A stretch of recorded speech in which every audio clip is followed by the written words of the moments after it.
La lucha contra el narcotráfico en México sigue siendo uno de los conflictos más violentos del mundo. Desde principios de los 2000 hasta enero de 2024, se han registrado más de 420,000 asesinatos en México, muchos asociados a cárteles y grupos criminales. Evidentemente, los cárteles siguen adentrándose en la sociedad.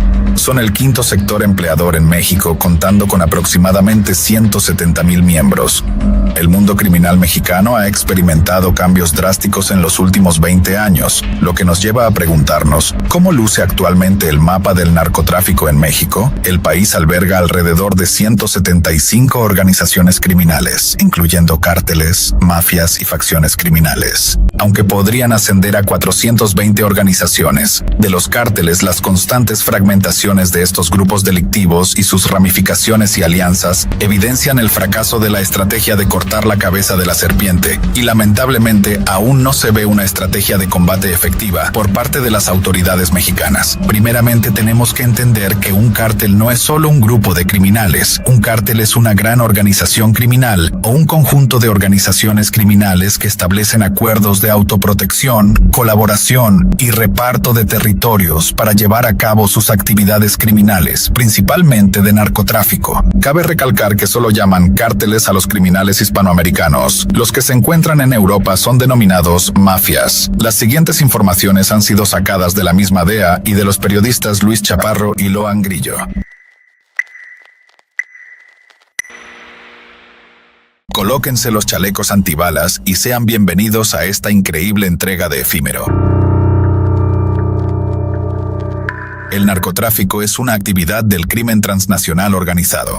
Generar muchas y extraordinarias ganancias, disposición de elevados recursos económicos y militares, que crean gran capacidad de corrupción entre el gobierno y la sociedad. A su vez, tiene facultades máximas de violencia e intimidación, pues son organizaciones sofisticadas de las operaciones que realiza con una gran destreza de reproducción. Crea retos al gobierno y a la sociedad, en función de su multidimensionalidad, implicaciones de carácter económico, político y social. La conjunción de todos estos elementos le dan aptitudes suficientes para debilitar a las instituciones del Estado. Un dato importante que ha sido sacado de documentos militares filtrados es que el 81% de los municipios de México están monitoreados por alguna organización criminal o delictiva, lo que hace que esto se vea increíblemente aterrador. Algunas de estas organizaciones operan de forma muy abierta, mientras que otras lo hacen de forma más encubierta, pero esto no quita que estén siempre operando. Estos cárteles se dividen en tres: carteles transnacionales, cárteles regionales, y luego están los grupos más pequeños que se denominan células o mafias locales. Comencemos por los cárteles transnacionales más importantes, que se dividen entre el cártel de Sinaloa y el cártel Jalisco Nueva Generación. Estos no solo operan en México, sino que también destacan en otros países, por eso son denominados transnacionales. El cártel de Sinaloa. Este cártel es uno de los cárteles de la droga más poderosos del mundo y es en gran medida responsable de la fabricación e importación de fentanilo y otras drogas para su distribución en Estados Unidos. Este cártel probablemente controla la mayor parte del territorio de México y reivindica a los capos más infames, como el Chapo Guzmán, una figura muy famosa a nivel mundial que seguro que lo conocerás. No obstante, se dice que el verdadero jefe es Ismael Zambada, también conocido como El Mayo. Sabemos muy poco de este individuo. Este cártel está situado en el Pacífico. Sinaloa tiene una historia de producción de drogas que se remonta al siglo XIX, cuando los trabajadores chinos en plena guerra estadounidense en Corea y la primera etapa del conflicto en Vietnam trajeron la amapola y plantaron las primeras semillas para obtener goma de amapola y utilizarla para elaborar morfina. ¿Por qué? Porque con la morfina calmaban a los heridos en combate. De esta misma planta se puede extraer opio. Es un narcótico extremadamente adictivo. Los mexicanos se dieron cuenta y comenzaron a usar esta planta. Los narcos sinaloenses fueron dirigidos por el Chapo y el Mayo estuvieron liderando en cártel de Sinaloa durante la década de los 90 y principios del 2000. Se hicieron conocidos como el Cártel del Pacífico en la década de 1990 y luego, más comúnmente, como el Cártel de Sinaloa. Pero esto a día de hoy ha cambiado y mucho. Este cártel ahora funciona como una federación de 3 grupos de traficantes. Sus principales actores incluyen a los Chapitos, hijos del Chapo Guzmán, El líder de este grupo es Iván Archibaldo Guzmán Salazar, desde que Ovidio Guzmán fue capturado en enero del 2023 en una operación denominada Operación Mongoose Azteca,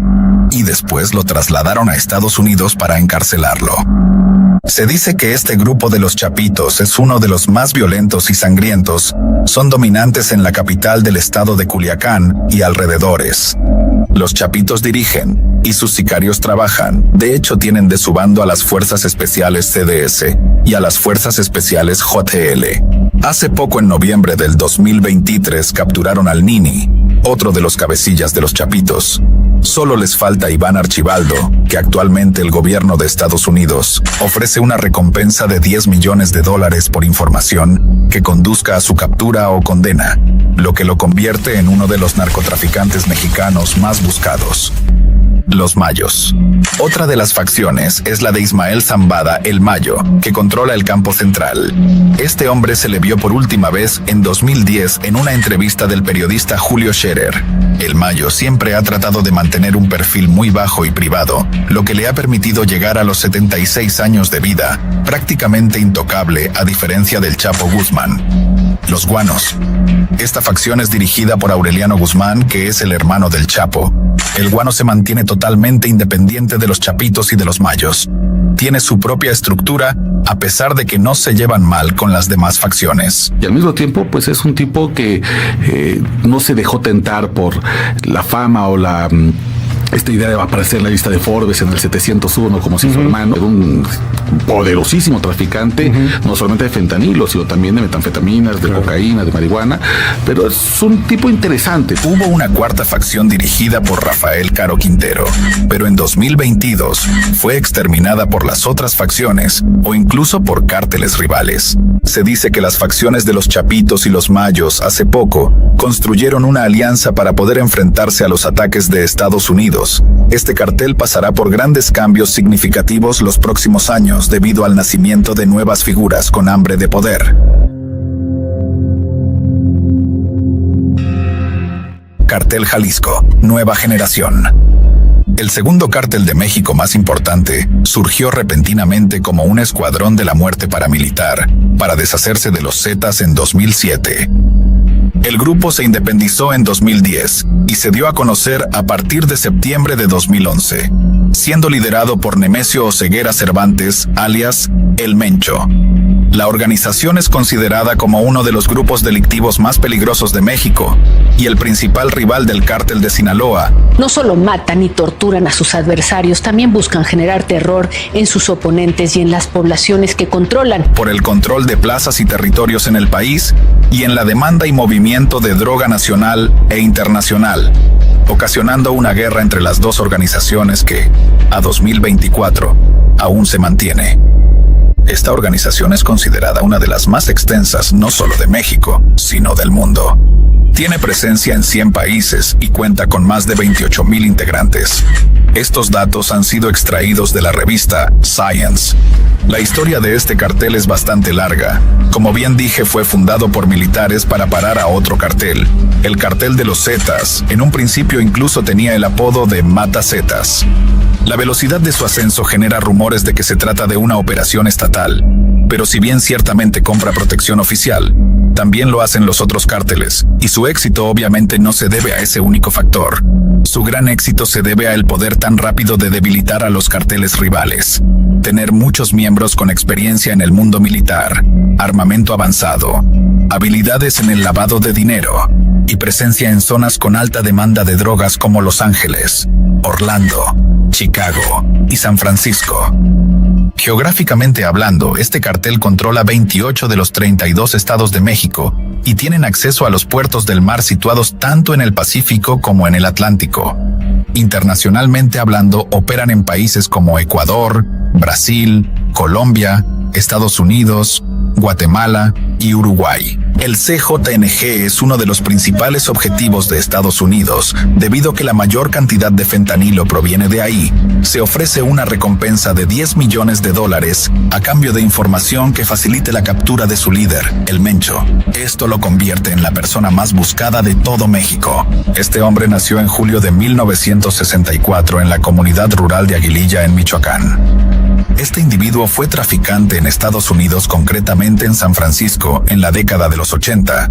Más adelante se convirtió en policía de Jalisco, y luego volvió al narcotráfico, arrebatando el mando a Ignacio Nacho, porque este fue acribillado por el ejército mexicano en 2010. En el 2015, el CJNG comenzó a hacerse famoso por las increíbles ejecuciones a otros sicarios fuertemente brutales, y por derribar con un lanzacohetes a un helicóptero de los militares donde iban las fuerzas especiales mexicanas. El CJNG tiene a mando varias fuerzas especiales. Algunos de los nombres de estas fuerzas son los Deltas, las Fuerzas Especiales del Mencho, el Grupo Guedry, la Fuerza Especial de Alto Mando, el Brazo Armado del 15, el CJNG 2000, y las Fuerzas Especiales Grupo Elite del CJNG, que son las más famosas, debido a este video que le dedicaron a su líder. Estas fuerzas son denominadas operadores droneros, ya que son conocidos por atacar a sus rivales mediante drones de forma totalmente inesperada. En marzo del 2020 se implementó una de las medidas más fuertes contra el CJNG, y al parecer van tomando forma. Este video lo describe. A pesar de estos esfuerzos por parte de la administración de López Obrador, el CJNG sigue expandiéndose y siendo el más dominante y violento, debido a su gran solidez económica, logística eficiente, buen armamento y las alianzas a través de la corrupción.